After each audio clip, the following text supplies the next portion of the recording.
Hello, स्वागत है आप सभी का हमारे इस नए वीडियो में। तो अभी थोड़ी देर पहले अगस्त के सीपीआई आईडब्ल्यू पॉइंट्स जारी हो चुके हैं। बहुत यहाँ पे पिछले महीनों से रेगुलरली जो आपका फर्स्ट या 31 को जारी नहीं हो रहे थे, लेकिन इस बार टाइम पे जारी हुए हैं। तो चलिए अब देखते हैं, कैलकुलेट करते हैं नवंबर से आपका डीएनएस अलाउंस क्या रहेगा इस पॉइंट के हिसाब से। तो चलिए वीडियो की शुरुआत करते हैं। उससे पहले आप बैंक एम्प्लॉय से ऐसे ही अपने बारे में खबरें जानना चाहते हैं तो चैनल को सब्सक्राइब जरूर कर दें।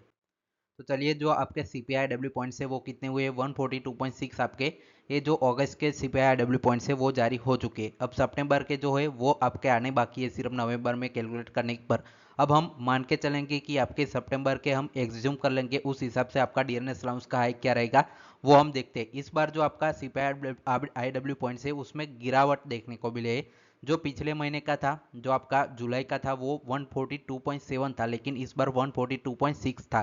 पिछले उससे अगले महीनों में बहुत ज़्यादा यहाँ पे उछाल हुआ था, लेकिन इस बार आपको गिरावट देखने को मिली है। तो चलिए अब देख लेते हैं कि आपका डीएनएस अलाउंस, आपका जिनका ये 12 बीपीएस नहीं हुआ है उनका देख लेते हैं। तो इसमें देखिए, जुलाई के 142.7, अगस्त के 142.6 और जो सितंबर है वो 143 हम एज्यूम कर रहे हैं। ये देखिए, सितंबर का मैं यहाँ पे एज्यूम करके मानूंगा। बाकी दो ऑलरेडी रिलीज हो चुके हैं। सितंबर में बढ़ा है क्यों? क्योंकि पिछले 2 महीने से 1.5 पॉइंट आपके बढ़े थे, तो इस बार भी आपके बढ़ने वाले थे, लेकिन चलिए इस बार नहीं बढ़े हैं, 142.6 ही रहे हैं। लेकिन इस बार अगली बार तो ज़रूर यहाँ पे डेफिनेटली बढ़ेंगे ही बढ़ेंगे, तो मिनिमम 143 हो गए।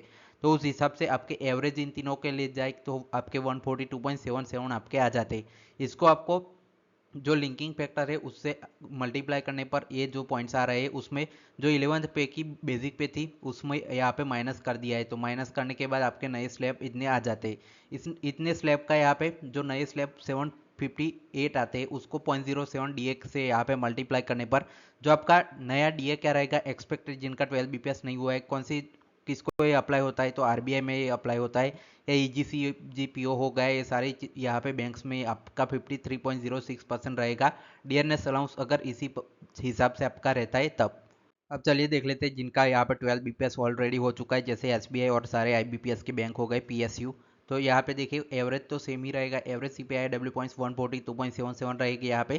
तीनों के हमने सेम एज्यूम किया है, तो एवरेज सीपीआई डब्ल्यू पॉइंट्स जितने आते हैं उसमें से 123.03 को यहाँ पे माइनस करना है होता है, क्योंकि ये बेसिक पे में मर्ज हो गया है। बाकी जितने पॉइंट्स बचेंगे वो सारे डीएनएस अलाउंस में जाएंगे। तो आपका नया डी अभी जो चल रहा है वो 17.20 चल रहा है, वो 19.74% यहाँ पे हो सकता है। इस हिसाब से हम कैलकुलेट करें तो मिनिमम इतना रहेगा। मेरा जो अनुमान है वो 20% आपका डीए हो सकता है डेफिनेटली, क्योंकि ये 143 से ज़्यादा ही पॉइंट यहाँ पे आपको राइज देखने को मिलेगा। तो आप मान के चलिए कि 20% आपका नवंबर से डीएनएस अलाउंस आपको देखने को मिल सकता है। Final, thanks for watching.